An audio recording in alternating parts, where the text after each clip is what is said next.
ANIDA, Agence nationale d'insertion et de développement agricole, Palm Beach, Pazaluma CAF, PN Biogaz Sénégal ñoo leen di may seen télé-réalité Ferme Factory.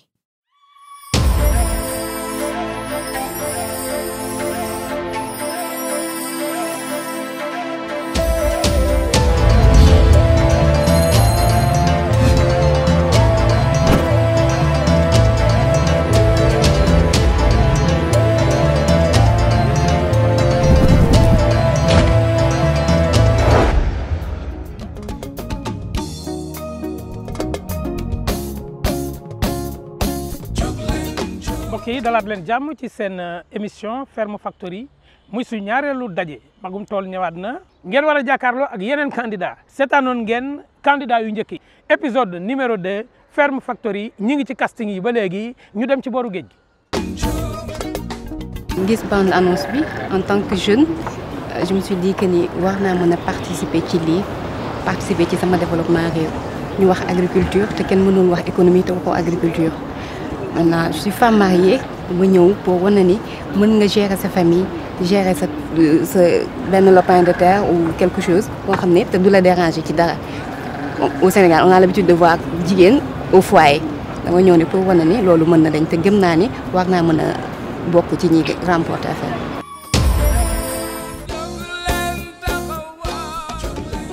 Bonjour madame. Bonjour. Ça va? Ça va bien. Français wolof? Les deux. Les deux? Oui. Voilà, c'est tant mieux. On est en zone francophone. Vous avez 1 minute pour vous présenter. Prenez le temps. Dites-nous qui vous êtes, d'où vous venez, quelles sont vos motivations. Je m'appelle Edwige Marie-Anne Kourambeng. J'habite Sébikotane. Je suis mariée et mère de 2 enfants. Mère de 2 enfants? Oui. Ils ont quel âge les enfants? L'autre, il a 10 ans et le 3 mois. 3 mois? Ça veut dire c'était hier? Oui. Voilà. Je vais te laisser avec Aminta. 2 questions, ça serait 2. Est-ce que tu parles l'anglais? Tu apprends l'anglais? Oui, j'ai appris l'anglais général. L'anglais général. Est-ce que tu peux me dire comment dire, par exemple en anglais, j'aime l'agriculture? I like agriculture. You like? Edwige.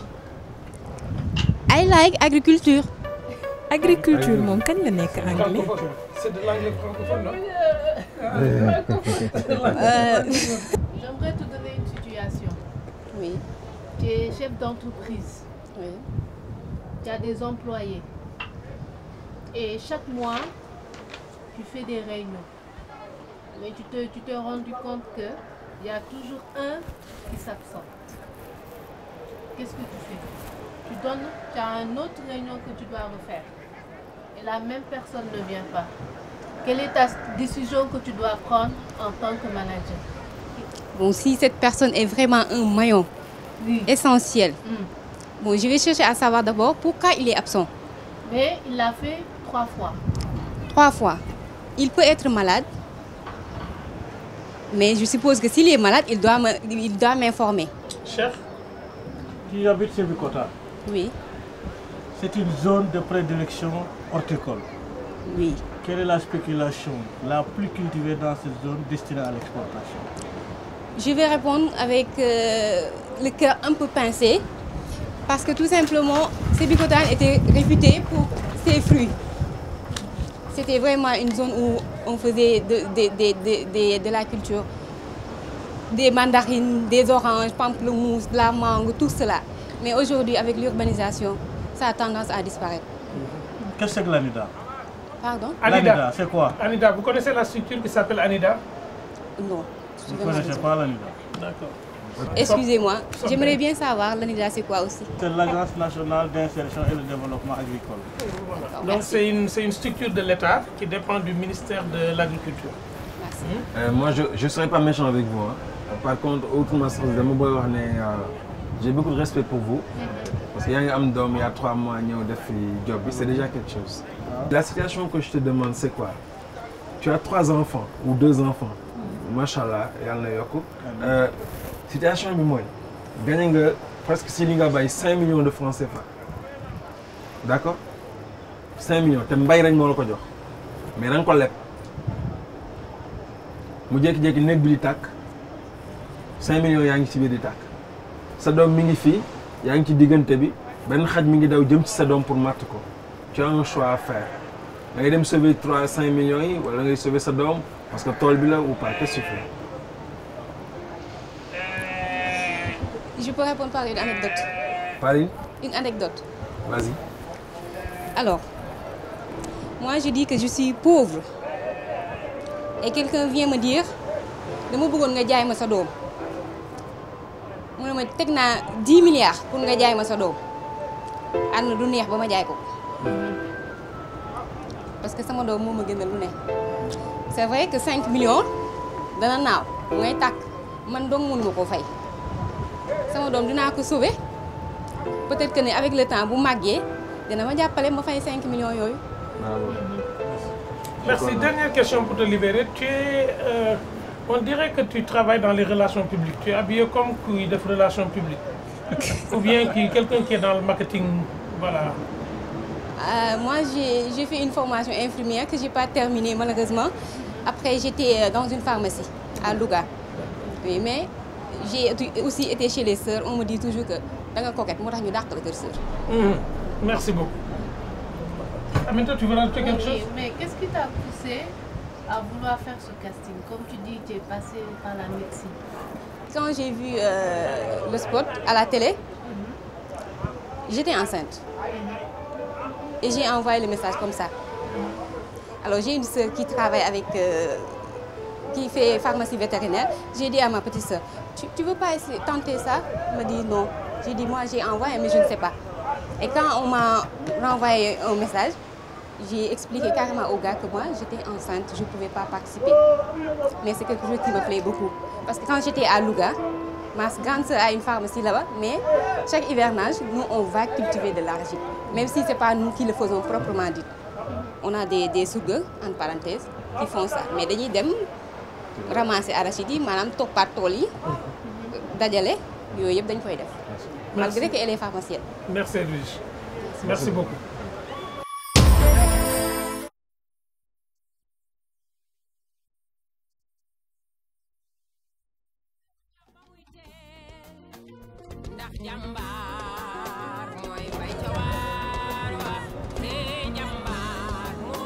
Ça va? Noo tudd? maa ngi tudd El Hadj Guèye. El Hadj Guèye. oui Est-ce que mën nga présenter wu? waaw maa ngi dëkk bu ñuy wax Thioubène dans le département de Nioro. doomu baykat laa nag mais man def naa sama bopp marchand ambulant.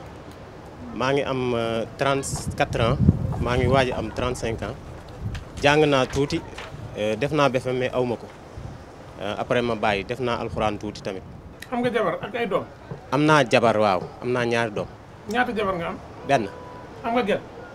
musuma am gel. Alhamdulilah. Xaaral ma bàyyi la ak soxna Aminta. dama lay poser benn question mooy tey nga nekk béykat nga am sa tool nga def benn culture wala def ay culture yu bari ci même tool bi ban moo la ci gënal. waaw su ma mënee am culture yu bari moo ma gënal. lu tax.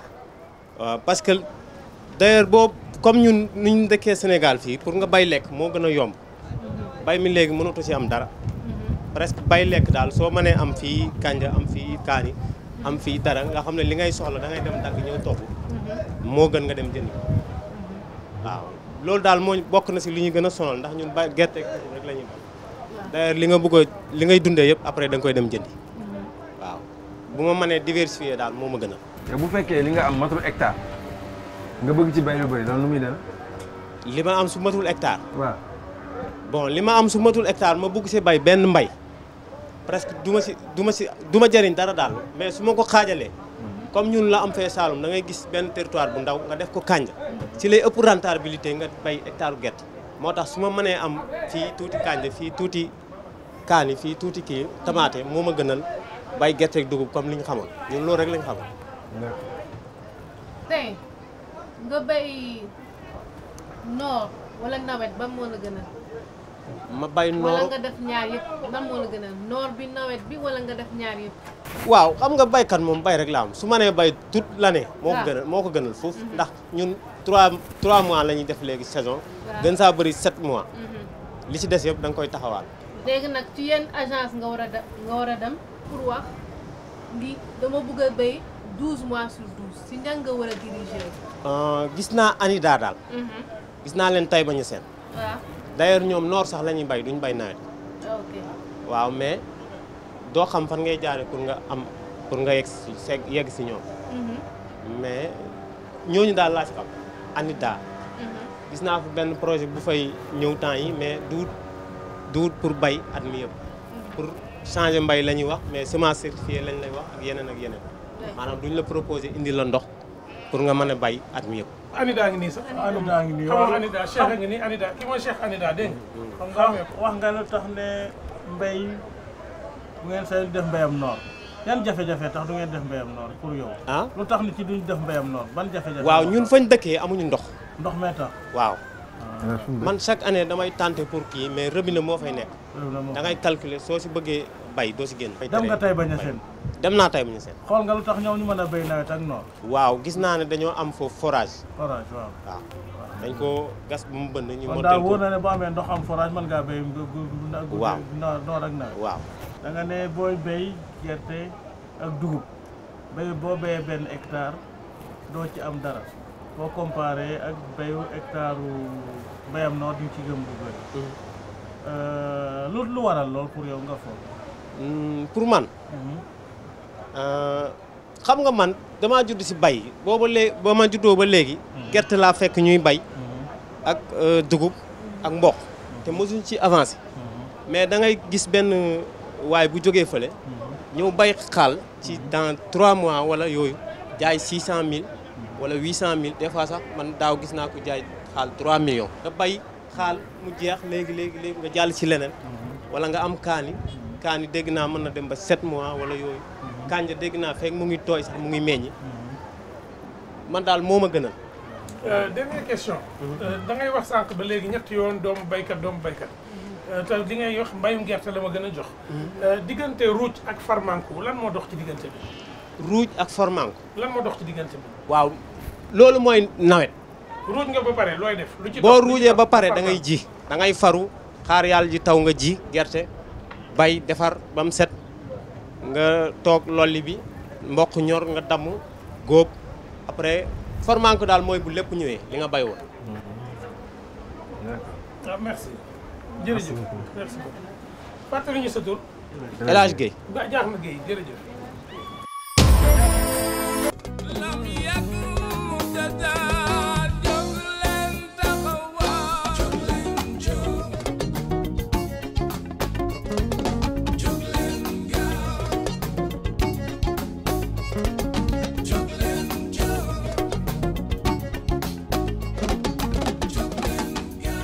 noo tudd présente-toi. Oui, bonjour, mon nom c'est Thierno Hamidou Diallo. Je suis de Mboro dans la région de Thiès. Man nag sama parcours dafa xaw a nuróowul ak gars yi tuuti dafa xaw a un peu hors du commun. ndaxte man bu ma doon def classe première laa commencé woon nekk samay affaire bopp ndax dama mës a gëm ne man dama war a am sama entreprise bopp. Déjà dama amoon sens ñu defaral ma benn formation di boobu nag dama am esprit entrepreneuriat. Formation dans quel domaine? Dans le domaine de l'entrepreneuriat. Déjà boobu amoon naa benn magasin suñu kër bu ma jàngi jiwul woon sama yaay moo fay nekk ma fay jaay ginaar di jaay aliment ak poussin. bu ma defee terminal ba pare si xaalis moo commencé woon am ma dem fayal sama bopp formation au centre national d'agriculture ndaxte dama bëgg agriculture dama bëgg wàllum yaru ginaar. bu ma defee formation ba pare ma di jënd benn stage Bambilor ma dem fa def pratique def fay mois jàng yarum ginaar bu baax ma ñëwaat léegi nag mun naa ne depuis 2014 am naa sama entreprise jéngatu ci wàllum agriculture de manière générale mais de manière plus précisément si agriculture. Merci pour la présentation, c'est bon. Thierno, t'as pas confiance aux gens yi nga nekkal fële. sa sac bi nga gàddu nii ñëw indi ko fii. non wala li nekk sac bi nga. waaw mun naa ne nag lu nekk sac bi la quoi. li nekk sac bi moo tax. waaw war a bàyyiwoo ko. xam nga rek dama yàgg participer say séminaire moo tax. te xam nga rek des fois moom. tu préfères nga jël say bagages. waaw waaw. ok habitude la quoi. ndax dafa am ay documents yu importants yu si nekk nag. ay documents waaw. d'accord léegi vite fait man lu mu bëgg mooy. yow béykat nga donc disons da ngay yar aussi ay ginaar comme tu as dit donc xam naa ne ku njaxta ngay doon quoi. aviculture. garab lan la benn. garab bi nii. paftan la. paftan mais bële laa. bi ci ginnaaw si ginnaaw. bu si ginnaaw ngunu li noonu. waaw. gisuma ko bu baax nag mais si dem lay gën a nëb. man 20 xob laa ci bëgg léegi nii. le plus rapidement possible au top. 20 xob war a am 20 xob. amul problème. le plus rapidement possible. dégg ko xel yu métti yi waaye Thierno mi tamit njaxlaf na xool ko ma ngay witti yee andi na branche ba nag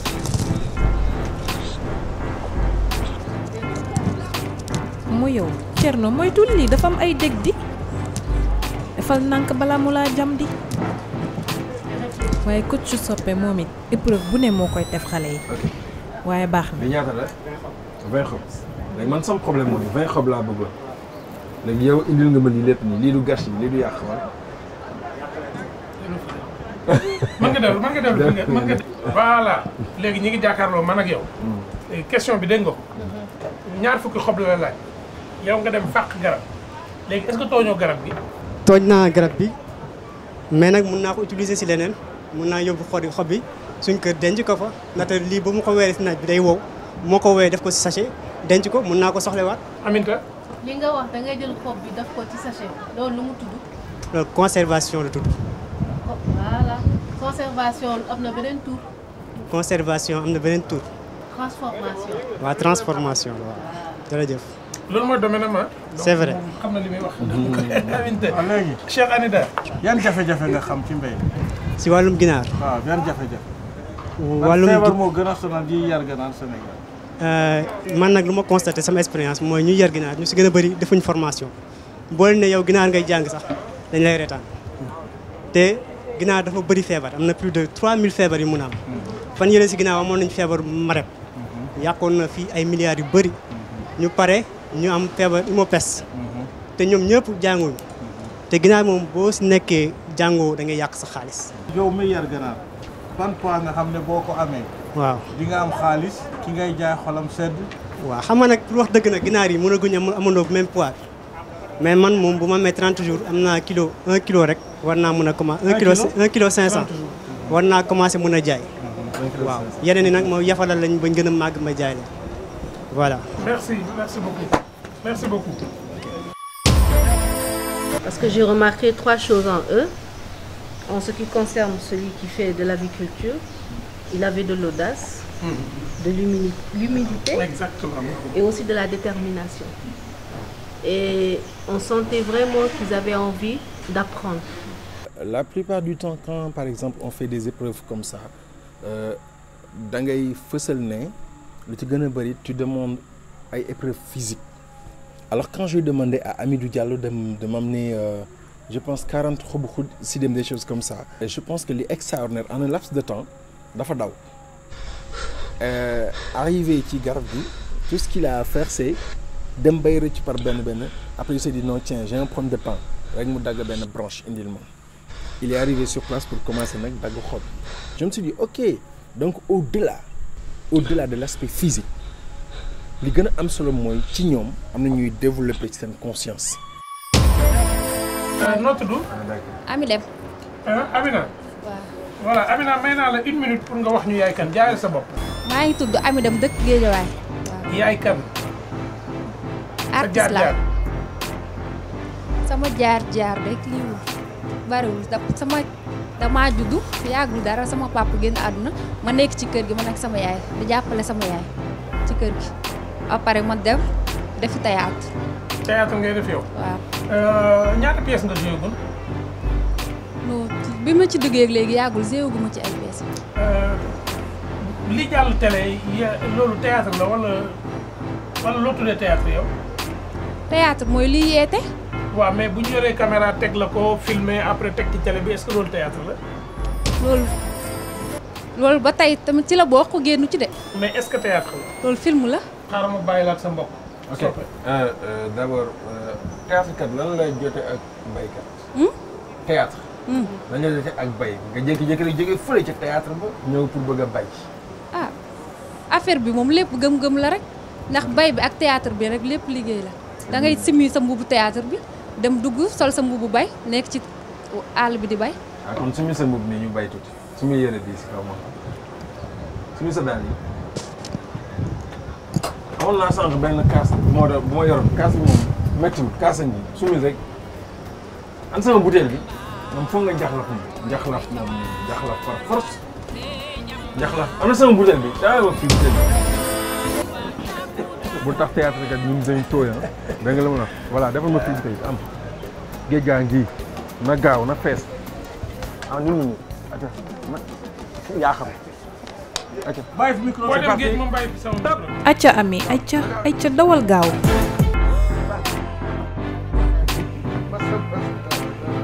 ay Kocc Sopé lu ne moo koy defloo xale yi. massa dawal gaaw. waaye ami dey gaañu na ci tànk bi téewu ko ma ngay daw ba tey. lii tool am na de. yii ami gaañu na nag. oui. kii da ngay romb benn branche. oui faut nga def attention. Amina merci kay ok. dama lay baal. merci yow baal nañ la yow. léegi sax dagg na. léegi Sopé benn question laa ko bëggoon posé. moment bi nga daanoo sa xel ci lan la dem daanu naa wala war naa dem géej lan sa xel ci lan la njëkk a dem. na gaawantu jug rek daw tubb ndox rek ñëw sotti. merci balaa temps bi di ab théâtre kat man waruma ko yóbbu ci tool. ndax lan. dama bañ mu ne fa di reeloo ni ci duñu ree du sotti. théâtre mbuubu la rek. suñu koy def. dañuy sol mbuubu dugg zee. pare simmiwaat ko dem nekk ci leneen. kon boo nekkee ci tool doo kaf doore doo. déedéet pourtant am na solo ci tool bi. mais liggéey moo ñu fa yóbbu. nekk ci naaj bi tàng waroo cee boole ak ay reetaan yu bari. yan xeetu légume nga xam ci yow. légume ban xeetu légume nga xam. carotte. ak su. ak navet. ak pataas. supame. yow xam nga léegi. ak jaxato. da nga mën a tomb.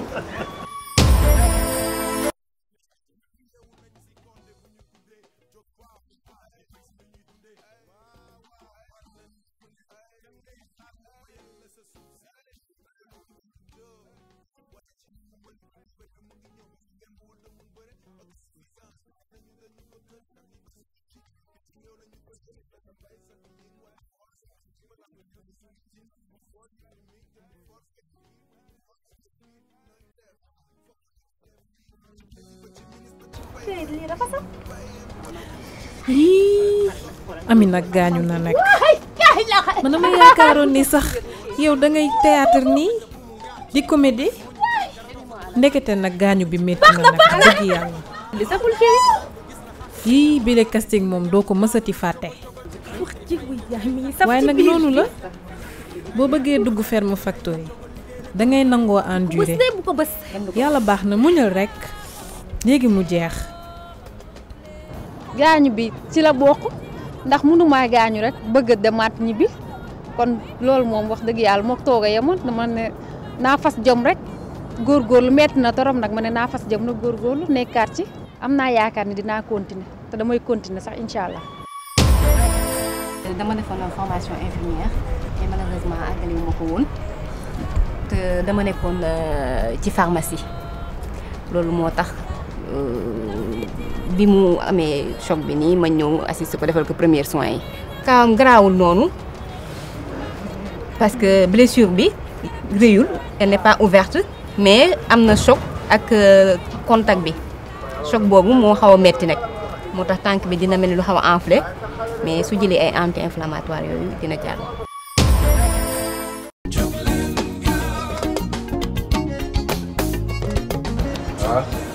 alors salaamaaleykum. ça va noo nga def. tu as une minute pour te présenter. maa ngi tudd Ablaye Diallo am 25 ans dëkk Yëmbal nekk artiste comédien. am nga doom am nga jabar. waaw ma doom amoo koy labat. déedéet. ñëpp a ngi lay seetaan de ci àdduna bépp a ngi lay seetaan. ki ngay labat boo waxut ne am nga koy labat bu ko seetaanee nga am problème. xam na boobu. am na koy labat wala amoo koy labat. Diallo moom xam na boppam. waaw kon wax tontu na boppam. xaaral ma bàyyi la Cheikh Anida. waaw Abdoulaye Diallo man damaa nekk ci toolu Anida yi seetlu pël yi ñu ci dugal tool yi am yëpp tool yi pël yi nekk rek moo ci gën a doxati pël nangul mbéy lu la bëgg a xiir ci nga dugg si mbéy. waaw bëgg nañ ko si parce que règle boo gis am na exception benn pël a ngi nii bëgg na ko. moo tax tey ñëw na pour bay incha allah. Amina. salaamaaleykum. maaleykum salaam. na nga def man dama lay poser benn question rek. est-ce que agriculture dëgg intéressé na. dama bëgg a xam réellement. si da nga ko def rek.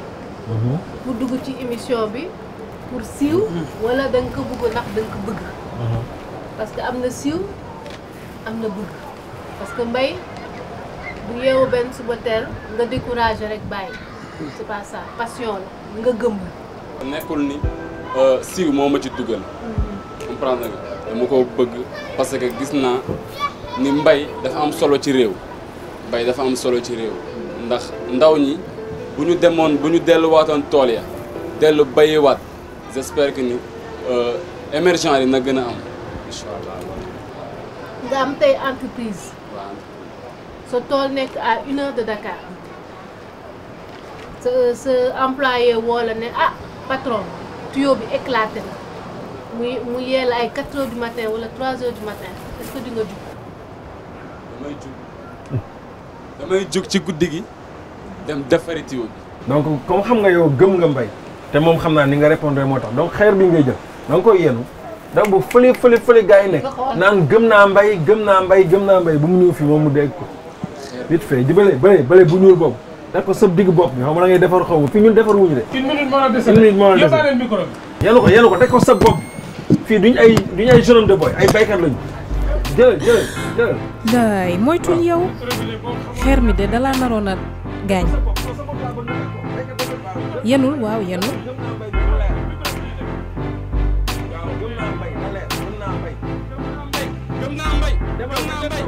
gëm nga mbay kay bi léppal moom xaw ma kande waaye moom gëm na mbay lii de boo ci jógee dootoo ko fa way ah kañ gëm nga ko kay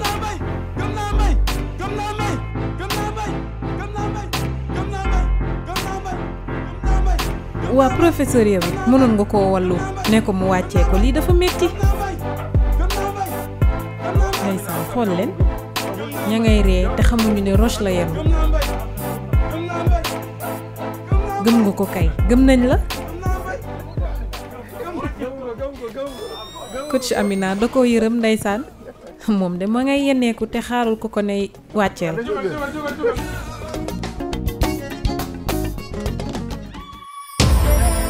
mbokk yi seetaan ngeen njaaneerul daje bi gis ngeen gone yi xarañ bi ñu indi gis ngeen tamit li ñu leen laaj gis ngeen li ñu tontu gis ngeen xale yi dogg bi ñu dogg gis ngeen mbiri ni mu méttee gis ngeen coono yi gis ngeen li yaram yi yëg lépp yéen a ngi ci teg seen bët ñan nag la ñuy jàpp ci gone yi téye leen ci biir tool bi ñan la ñuy yeewi ñu dem defi leneen mu nekk nag xale yoo xam ne bis ni tey dootuñu liggéeyal kenn dañuy liggéeyal seen bopp Ferme Factory loolu la indi woon tey.